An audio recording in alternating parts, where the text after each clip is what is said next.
Hello, Uncle Ted, your ice cream alchemist with ice cream every day, and this is strawberry-rhubarb red wine custard ice cream. Yeah, that's a mouthful. This stuff came out pretty good too, and I'm real happy with it. And I made this for somebody special, and I think she'll like it as well. You know, when you're working with rhubarb, you have to be careful not to get it too sweet, otherwise it's syrupy. And I really did find the balance here, and this worked out very well. And so let's go ahead and get into it. First, we go ahead and get those strawberries chopped up. And it's funny because I got onto the strawberries because she told me that one of her daughters liked strawberry things, and I was like, yeah, okay. And so, I decided to make this for her. In fact, she wanted me to give her a shout out in the video. So, hey, darling, how you doing?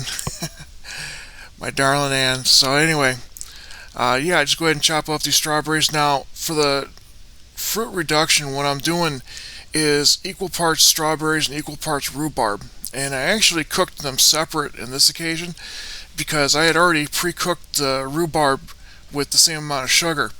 So that's something that is really important, is that I did not over sugar these. For this, I had roughly 2 pints of strawberries, and I only used a quarter of a cup of sugar with them and cooked them down. Now for the rhubarb, I had roughly the same amount of rhubarb that I do for the strawberries after I cleaned them out, and I used the same amount of sugar, cooked them down.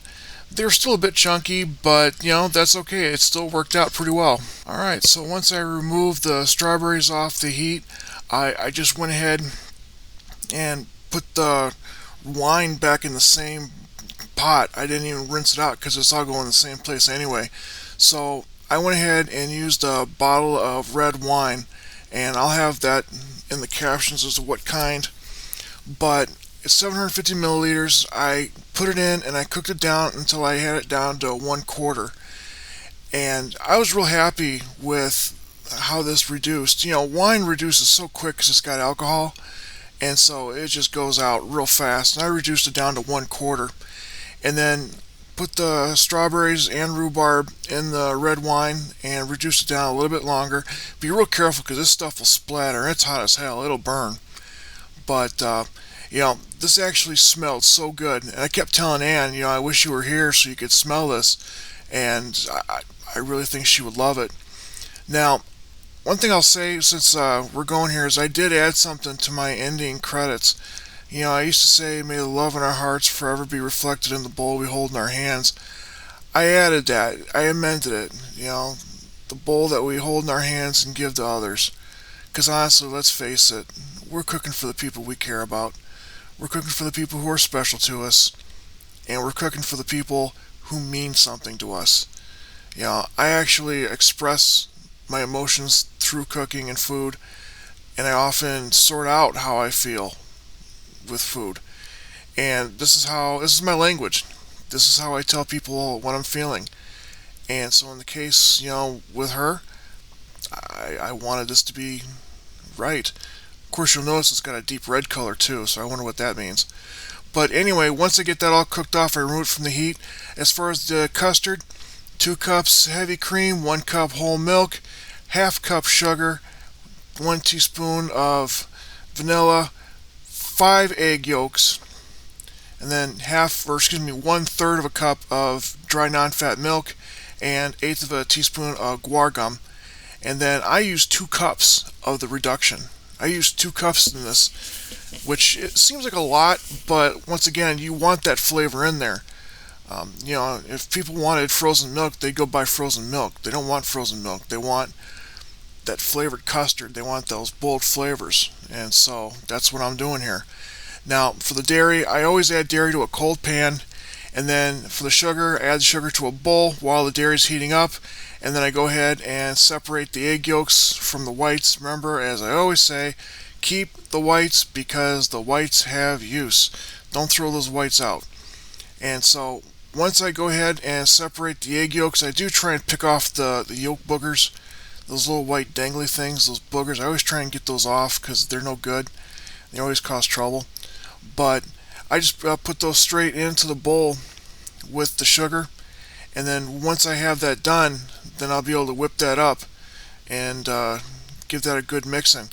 Now, I used cold eggs with this. Uh, you don't necessarily need room temperature eggs for this. Somebody asked me about that, and you don't necessarily need room temperature eggs. We're not baking here, and besides, we're going to heat it up anyway. So yeah, go ahead and use cold eggs. Once you've got the eggs in the sugar and the egg yolks, give them a good whipping until it's at ribbon stage. Ribbon stage just means, like I'm doing here, you just drizzle it over the top, and it makes a ribbon on the top before it settles in. That means that you have successfully incorporated the sugar with the egg yolks. It's not an emulsion, it's something else. But anyway, the French have a term for it. I always forget it. It's like Redan or something like that. But anyway, you want it at ribbon stage. That means that the sugar has been properly incorporated with the egg yolks. And it's actually very important because it adds volume, and that volume adds air. It's actually a very important stage whenever you're making a custard. So we got the egg yolks and sugar at ribbon stage, and then once we got it at ribbon stage, then we're going to turn our attention back to our dairy, because by now the dairy has warmed up enough that I can put in the dry non-fat milk in stages so that it doesn't clump up. So we have to do that very carefully, otherwise we end up with little clumps of non-fat dairy in there in the mix, and that's no good. But you need the non-fat dairy because that helps with the extra moisture, and it helps with the ice crystals, so you don't have as many ice crystals in your final product. Now we're ready to temper the eggs, so what we're going to do is go ahead and get them mixed up. You can't see me putting this in, and I'm sorry, I have a tight kitchen. I don't have a way to mount my camera so you can see me actually tempering the eggs, but yeah, you notice the bowl keeps getting bigger and bigger because I'm putting hot dairy in there, and I'm keeping the eggs moving so they don't curdle, because I don't want to make scrambled eggs. I need to temper the eggs, warm them up so that when I put them back on the heat, they'll actually cook instead of making scrambled eggs. So we got it back in the heat up to 165 degrees until the eggs are cooked, and then coat it the back of a spoon. Then we're going to go ahead and strain that, and I did pretty good. I didn't have anything too bad left over, but you always strain it because you always got to strain your custards just in case there's something that got scrambled and you want to get that out, because that's no bueno. You just want to get the scrambled eggs out. Now, once you strain that out, I'll give you a hint. That strainer, the little sieve there, that has to be the very first thing you clean, because if you don't, you'll never get it clean. You have to clean that as ASAP. So once I got that in, then I'm going to go ahead and add my vanilla, carefully measured, and then I'm going to add 2 cups of the fruit reduction. And I gotta say, this fruit reduction was wonderful. I used it in a sherbet that came out great, and so by all means, make a lot of fruit reduction and hang on to it, use it, it's good stuff. And so I went ahead and incorporated that, got it whisked in. Once it's mixed thoroughly, then I'm going to go ahead and cover it with plastic.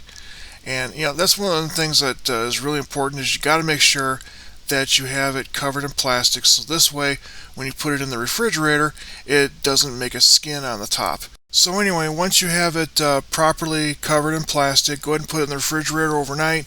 It needs at least 8 hours to chill so that the proteins can do their thing in the custard, and then bring it out and put it in your ice cream maker according to the manufacturer's instructions.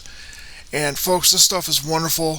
You can really taste the rhubarb, and it just has a great flavor, and I just know that my girlfriend would love it, and I can't wait to bring it to her.